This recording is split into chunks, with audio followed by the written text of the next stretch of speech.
on 2023. And it was such a God, it was just such a blessing. I remember vividly towards the tail end of that strike, I kept reminding myself to stay fresh, to stay ready. Good things were coming, that no matter what, once these agreements were reached, that we were going to be able to get back to work and I was going to get back on the hunt. And I remember telling myself, don't go into any kind of position that, you haven't seen before. So just stay ready. I kept reminding myself of that. And I think it had an effect when I did go into that call, because I felt super energized going in, and I felt very good leaving. And sure enough, the audition was on a Monday, which was right after that strike ended on that Friday, and I believe the callback was the following Tuesday, which was the Tuesday or that Monday prior to Thanksgiving, which is usually a Thursday, and then again a week later I found out I was going. So it always brings a smile, makes me or warms me up inside, because it was a moment when things perhaps could not have ended up gone my way, but they did, and I believe wholeheartedly that it was my readiness and my excitement too, because I remember when it came across my desk, the audition, I had just finished watching all of season one with my wife, and became an instant big fan. I mean, she actually watched it twice because she went through it so quickly. I'm not a binger. She is, and so I was very excited, and life changing opportunity and stability, and getting the gig is always a big deal in an actor's household. And Berto, you mentioned there, just struck me there. You mentioned you got the call and going in for the call. Did you have to do any self-taping at all for this?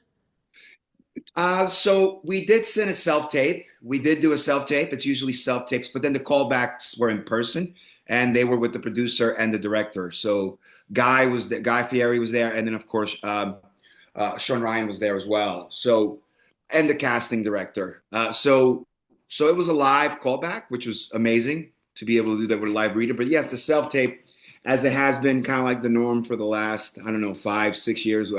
Our industry has changed dramatically based just on that alone. And so, yeah, but it was a self tape.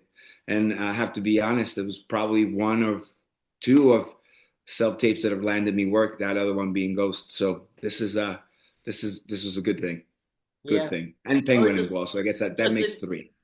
I was just intrigued to hear in terms of the auditioning in person, because the self-tape is such a lottery these days, in terms of people started taping it, and so many hundreds of tapes that are actors and auditions that go through, and it's just any sort of spur of the moment.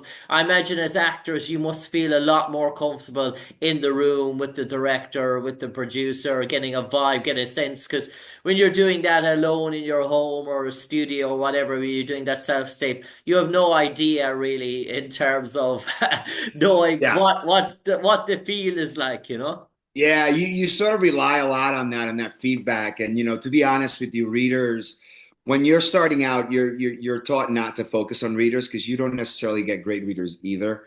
Even when the readers were the casting directors, they're not necessarily giving you a lot. So it's really, whether it was a live reader or is self-tape, is really all about the preparation.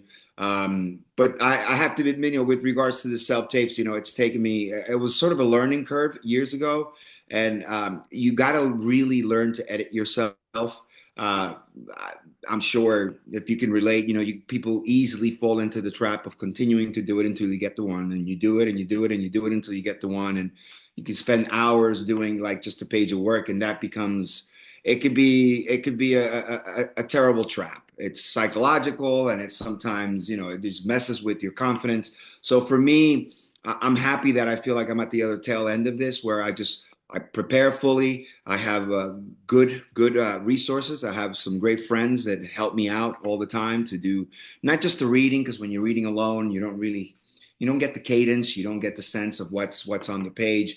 But it's always great to have someone to kind of work the repetition of the actual scene with a bunch of times until you kind of beat it down to a point where it's just sort of just naturally is coming out. And then once you do the self tape, you really limit the self tape. First of all, if you're paying for it, you got your 30 minutes or your hour or whatever it is, but you really want to edit yourself so that you're absolutely ready. You treat it as a scene. You treat it as a day at work on the actual set.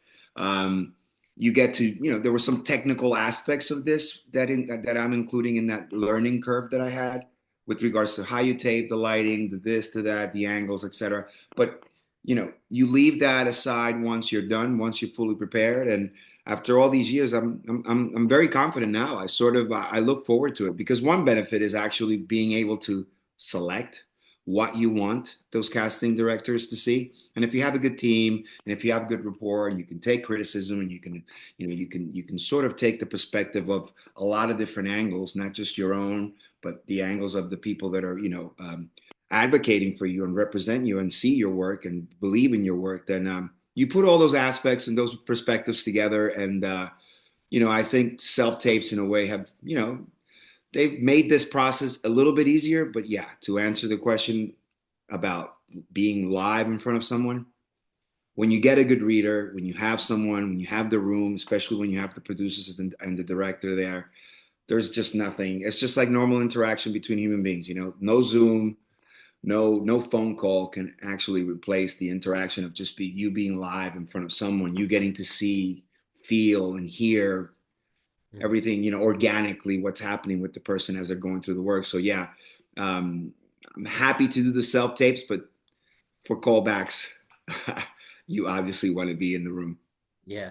And I suppose, Berto, when did you find out that yourself and Lewis Hertom, who plays Jacob Monroe, were going to be paired together? Was it the first day when you arrived on set? Did you start to see scripts about the characters overlapping, or did you have a feel from, was it put by Sean Ryan to the both of you from day one that you're going to be joined by the hip, basically for all 10 episodes? Yeah, no. So Lewis was a great news, and I saw some of the announcements as they start being publicized. But I was very excited about that. I have a lot of respect for Lewis. I mean, from Westworld, I remember his work, and especially Westworld when I first seen him. I remember him vividly, and so I found out from Sean that he was coming on board, and we actually connected in Thailand. He wasn't there for as many days as I was, and he had a little bout with some. He got a little bit of a stomach bug a couple of days, so he was kind of quarantining himself. But we got to spend some time in Thailand, and we got to know each other. And yeah, he's a great person, great actor, and I was so psyched to work with him. I mean, I was joined at the hip, like you said, with him. So I felt that there was a need to kind of connect with him so that I could compare notes as we were heading into our characters' journeys together. And it was just awesome to be able to have that time and to sort of get feedback from him and align on a lot of the things that we wanted to do. And he's just phenomenal to work with. I was very happy to have him as a sort of like a father figure, but my boss essentially.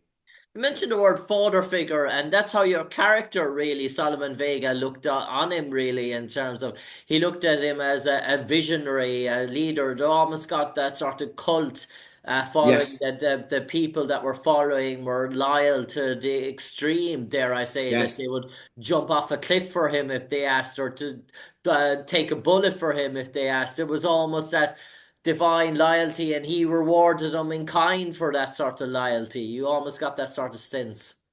Yeah, I mean, it's a situation that arose from, like, obviously they come together in this moment of, like, there's a little bit of, obviously Solomon is going through this difficulty with his sister, and Solomon is not really aware of any real opportunities that can come from this chance meeting.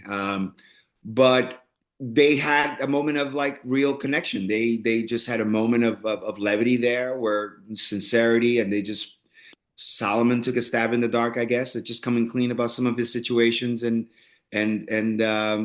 Lewis's character was able to assist and felt compelled to assist, and from that moment on, he hired him to be his sort of henchman, sort of strongman, and the work that Solomon was doing was a little bit of a it took he's an ex-Marine, essentially betraying his country, but he had to find a way to do that for sort of a higher purpose, and that's family, that's his sister. So I think that uh, they're alike in the sense that they're willing to go to extremes and bend the rules for things that they believe in. And I think family is a very strong theme that runs deep in both of them.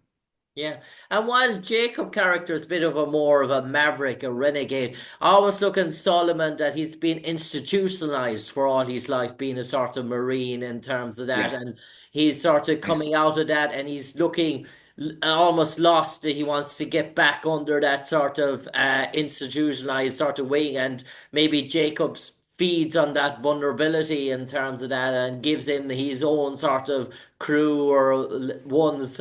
You almost see that the people that are working with him are working under him. So it almost feels like he's back in the sort of Yeah, force. the hierarchy, the whole structure, the whole, regimented system that he's always worked. I love the word institutionalized because it's that's basically what happens. I've always felt that, you know, uh, structure and regiments and routines are very important.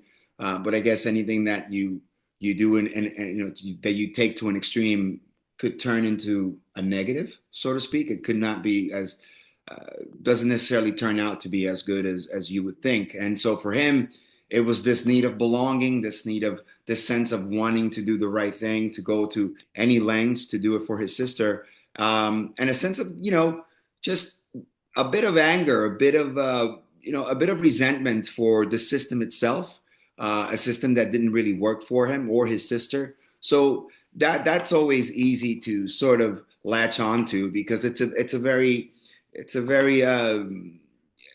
very superficial emotion that we can all kind of, we could all react in anger to something and sort of allow our emotions to follow that when we've been, um, wronged. Whereas sometimes to do the right thing or to do the thing that takes a more methodical process, a more methodical approach to life usually takes some more thought. So it's not like as reactionary and as easy to uh, to just tap into. Whereas sometimes you need to think things through a little bit more. And I think he did think things through.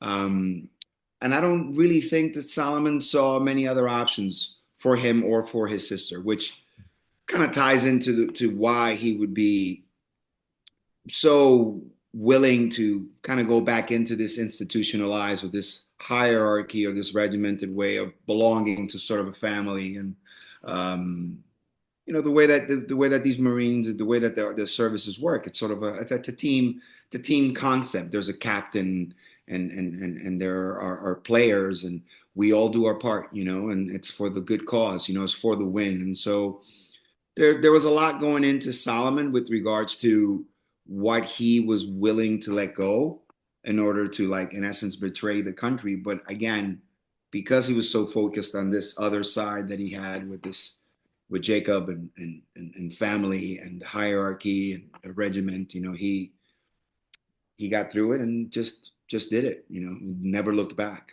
Tell me the importance of the opening episode of season two, in terms of season one ended in a cliffhanger.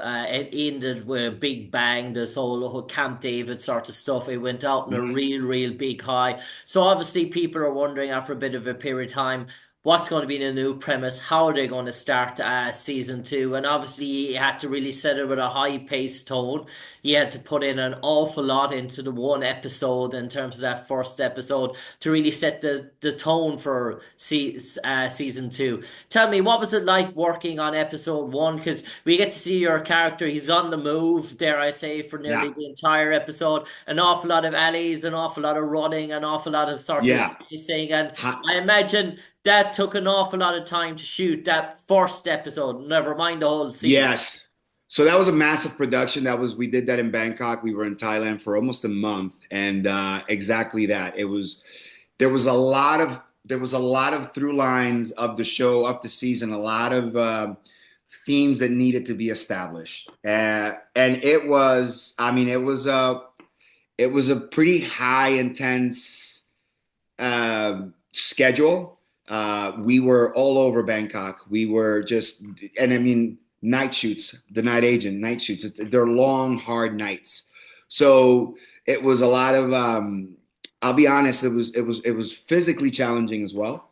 And I'm thank the Lord and thank God that I've sort of been a very physical person my whole life. I played sports my whole life, and I played multiple sports, and so this was right up my alley. Except that I've had a few injuries, so I had to sort of fake it and take a couple of cortisone shots on my way out to Bangkok for my knees. But it was just, to put it in simple, we were nonstop for almost 21, 20, 27 days. And that included some Sundays as well. But it was just, I just remember having this incredible amount of responsibility of having to get this stuff done right. And it, like sometimes a person's ego will get in the way of the work, but I just trusted the writers because it wasn't about how much I would be on camera. It was about what I was doing while I was on camera. And it was important for Solomon to be this this this this figure, this person, this disruptor, someone who was going to go in there and sort of start aligning all of these little pieces together to sort of not only introduce who he was, but also who Jacob was, and then also establish the reasons why both Jacob and Solomon were doing what they were doing. So it was extremely important, and I think that the whole idea of like going to another country or going to somewhere else other than to shoot something like this locally, added to our ability to be engaged and focused and sort of making it work the way we did. A lot of moving pieces, obviously. All the credit goes to the production and, of course, these writers and these and the producers and the director for kind of keeping it all together. But it was awesome, and we were treated incredibly well. I mean, the teams and the crew and everyone out there is exceptional. We had, I guess it was probably 10, 15% of the team was American based team that went out there and traveled, and then the rest of the team was all Thai. So kudos to them because I mean we and I think production obviously has had an experience of being in Thailand more than once.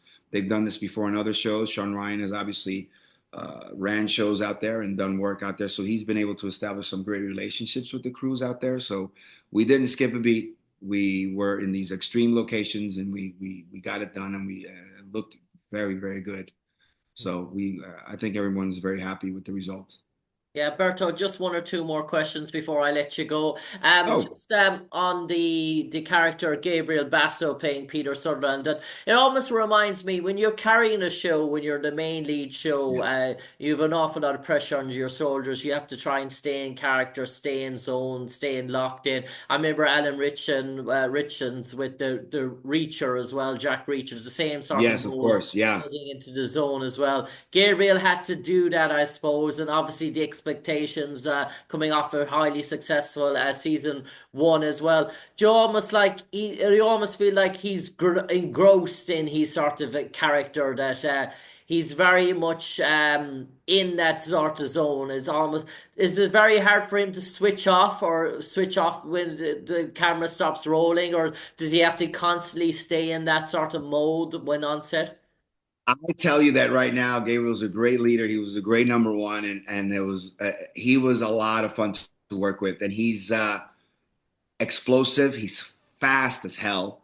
So all the physical attributes that he expresses on camera are actually his, obviously, but he's in great shape. But not necessarily. The guy is jovial. He's a happy guy. He's engaging. He's personable. He has a lot of fun doing this. I think his approach is very unique, where he takes himself seriously, but not to the extreme. Right? He almost jokes around like he could rather be somewhere else. Laying bricks, or because he's a bricklayer in life. He works with his hands. He's also an artist, and for him, this is another extension of his art. And he's able to do all this work, but he stays very loose. And again, he's a good athlete, strong, has a clear vision for what his character is, who his character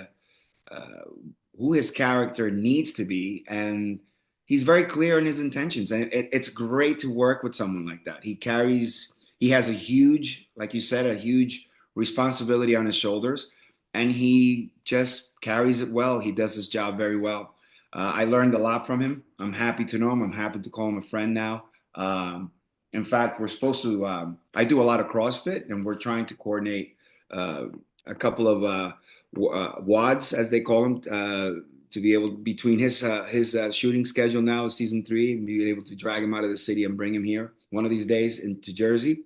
But yeah, I mean, kudos to him. He definitely is someone who he's been doing this for a long time, and it shows. And he's a good-hearted person who is hasn't lost sight of what this world and what this work is about, and he shares that. He shares that, and his energy is awesome. And it was a pleasure to work with him.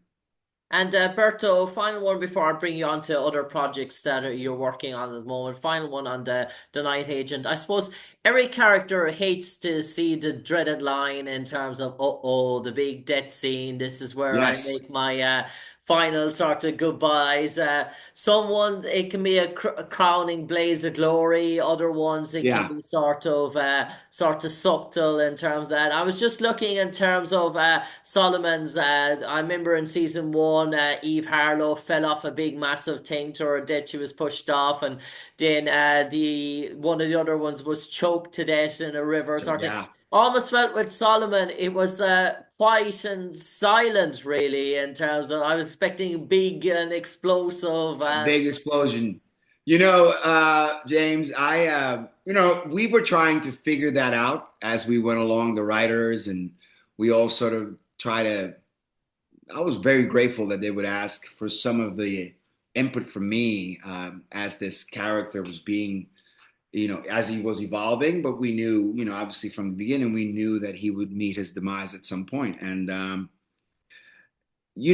just remember being asked the question, and I just wanted to make sure that he was not woefully unprepared for what was going to happen. I really, the writing is the writing, and I wanted to make sure that he was not somebody who was just going to fall asleep for no good reason and suddenly meet his demise because he wasn't trained. Because he was high tactically, you know, he had some tactical knowledge. He knew how to defend himself. He was somebody he was not a pushover.